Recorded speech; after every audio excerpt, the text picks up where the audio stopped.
간밤 나온 해외 뉴스와 국내 뉴스 하나씩 팩트 체크해보는 시간입니다. 두 분과 함께 해보죠. 유한타증권 글로벌 자산배분 유동원 본부장 그리고 LNS홀딩스 김선영 대표 수고해 주시겠습니다. 어서 오세요. 안녕하십니까. 먼저 간밤 나온 해외 뉴스부터 하나씩 체크해봅니다.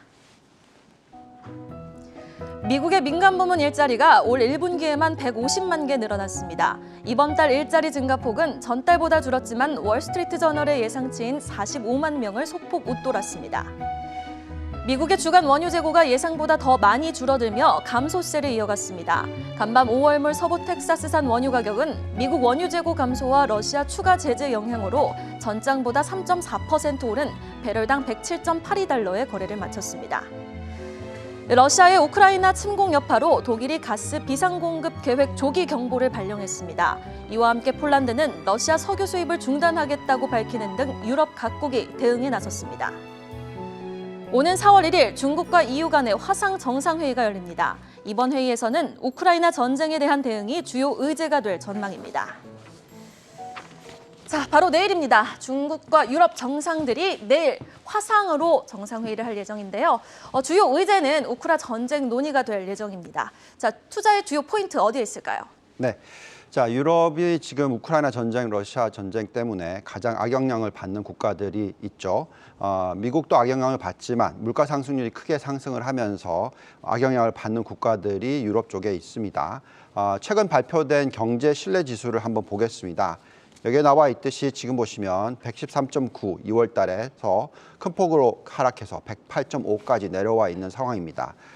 자, 이렇다 보니까 독일의 경우에는 러시아가 천연가스 파이프라인을 닫는다면 더욱 더 급격한 에너지 가격 상승이 일어나면서 상당히 경기 침체 가능성이 높아진다 이런 우려를 할 수 있겠습니다. 따라서 유럽은 이번 중국과의 정상회의에서 중국이 러시아에 영향을 미치기를 바랄 거다라고 생각이 듭니다. 자, 중국의 입장에서는 당연히 러시아에서 값싼 천연가스 원유를 수입할 수 있기 때문에 물가 상승 압력이 상대적으로 낮을 수는 있습니다. 하지만 지금 현재 상해를 락다운을 하고 있죠. 그렇다 보니까 내수 경기가 불황이 나타날 수 있다는 부분도 생각해야 되겠습니다. 자, 미국이 중국을 계속 견제하고 있기 때문에 중국은 유럽과 우호적인 관계를 유지해야 된다는 것이 중요할 것 같고요. 이번 협상을 통해서 중국과 유럽이 돈독한 모습을 보여주는 것이 상당히 중요할 것입니다. 자, 그래야지만 러시아와 미국이 서로 이해관계를 인식하면서 서로 강하게 대응하기보다는 빠른 시일 내에 전쟁을 종식하려는 노력이 나올 수도 있다라고 판단이 듭니다. 어쨌든 지금 중국 증시가 락다운을 하고 있는데도 불구하고 또 독일 증시가 경기 침체 우려가 있는데도 불구하고 지금 주가 지수를 한번 보시면은 제법 큰 폭의 반등이 일어나고 있습니다. 독일 닥스 지수를 보시면은 23.6% 큰 폭으로 하락을 했다가 지금 반등을 거의 하락폭의 60% 되돌렸고요. 어제 약간의 조정이 있기도 했습니다. 또한 중국 증시를 보시면 전체적으로 큰 폭의 하락을 했다가 반등하고 다시 떨어졌다가 지금 올라가는 모습, 쌍바닥을 만드는 모습을 보여주고 있습니다. 자, 이렇게 반등을 하고 있는 이유는요. 그만큼 저평가되어 있고 앞으로 경기 부양 정책이 나올 수 있는 가능성 때문에 그렇습니다. 지금 독일 닥스와 중국 상해 종합지수의 밸류에이션과 상승 여력을 한번 보겠습니다. 여기에 나와 있듯이 PER이 10배 수준에서 크게 차이가 없고요. PBR도 굉장히 낮은 수준에다가 지금 자기자본이익률 ROE는 두 자릿수가 나오고 있습니다. 그렇다 보니까 지금 두 개의 지수 모두 다 여기에 나와 있듯이 26%, 25%의 상승 여력을 보여주고 있고요. 지금 미국의 상장량의 대표적인 ETF는 독일 닥스는 EWG가 있고 상해는 ASHR이라고 있습니다. 그래서 이런 쪽을 들여다보시면서 경기 부양책을 보시면서 투자를 하는 것이 적절하다 생각하고요. 투자 비중은 독일을 글로벌 전체의 5에서 10% 정도, 중국을 10에서 20% 정도 가져가는 전략은 적절해 보입니다. 네, 알겠습니다. 중국과 독일을 비롯해서 유럽의 재정 정책을 한번 보면서 투자 포트 비중을 늘려나가자라고 말씀을 해주셨습니다. 자, 이어서 다음 뉴스, 에너지 뉴스를 좀 안 살펴볼 수가 없는데요. 일단 경기 침체 우려는 지속되고 있습니다. 장단기 스프레드 차가 좀 줄어들면서 계속해서 경기 침체 우려가 지속되고 있는 가운데 간밤에도 유가가 다시 반등을 했고요. 계속해서 러시아 군사 활동에 의구심이 나오면서 지금 원자재 가격 다시 좀 반등하는 스물스물 움직이는 모습을 보이고 있거든요. 위험 자산에 대한 심리 다시 한번 좀 파악을 해볼 필요가 있을 것 같은데 어떻게 보셨습니까? 네. 자, 말씀하신 대로 지금 우크라이나 러시아의 협상이 진전을 보였다는 기대감 때문에 상승을 했다가 또다시 지금 러시아 러시아가 우크라이나 내에서의 군사 활동을 축소하겠다는 내용에 대해서 좀 신뢰도가 떨어진다, 이런 내용이 우크라이나 정부에서 발표가 됐습니다. 그렇다 보니까 지금 지정학적 리스크가 계속 상존을 한다라고 판단이 되고 있습니다. 그렇다 보니까 유가가 다시 급등을 하기 시작했고요. 지금 WTI 원유 선물은 지금 뭐 전 거래일 날은 8% 정도 하락을 했지만 지금 수요일 날은 거의 뭐 3% 이상 상승을 하는 모습을 보여주고 있습니다. 또 최근에 나온 이 보고서를 보고 있으면 미국의 원유 재고가 345만 배럴이나 감소를 했고요. 이는 7주 만에 가장 큰 폭의 하락이었고 또 예상했던 폭의 3배의 수준이었습니다.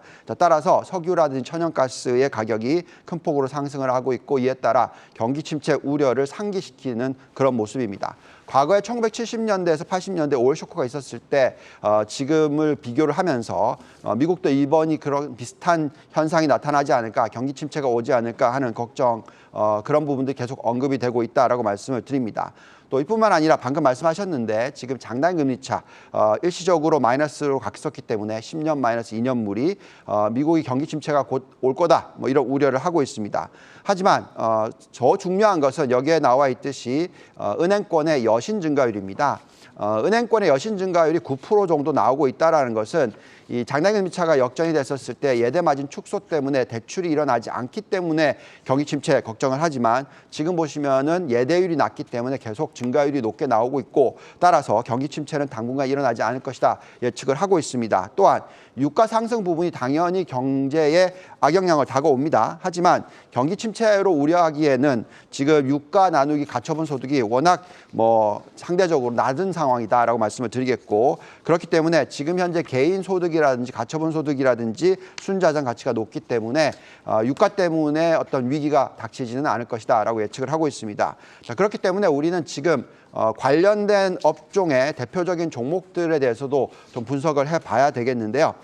우선은 어쨌든 석유 관련주라든지 또 금융주에 대해서 일정 부분에 관심은 필요하다 생각이 듭니다. 우선 금융주를 보면 금리가 올라가고 있기 때문에 지금 적절하게 지금 매력이 있는 종목을 뽑아보면은요. 웰스파고, 골드만삭스가 대표적으로 상승 여력이 30%대 이상으로 나오고 있어서 충분히 관심을 가져보실 필요가 있다라고 생각이 들고요. 또한 대표 에너지주 중에서는 종목 선별이 굉장히 중요하다고 계속 말씀을 드리고 있습니다. 보시면 캄스톡스 리소스랑 대번 에너지, 이 두 개의 대표적인 종목들이 70%대의 상승 여력을 가지고 있다라고 말씀을 드립니다. 지금 글로벌 투자 비중 중에서 금융주는요, 글로벌의 한 5에서 10% 정도 가져가고, 또 구에너지, 석유 관련 쪽도 글로벌의 5% 정도 투자하는 것이 적절하다라는 말씀을 드리겠습니다. 네, 항상 본부장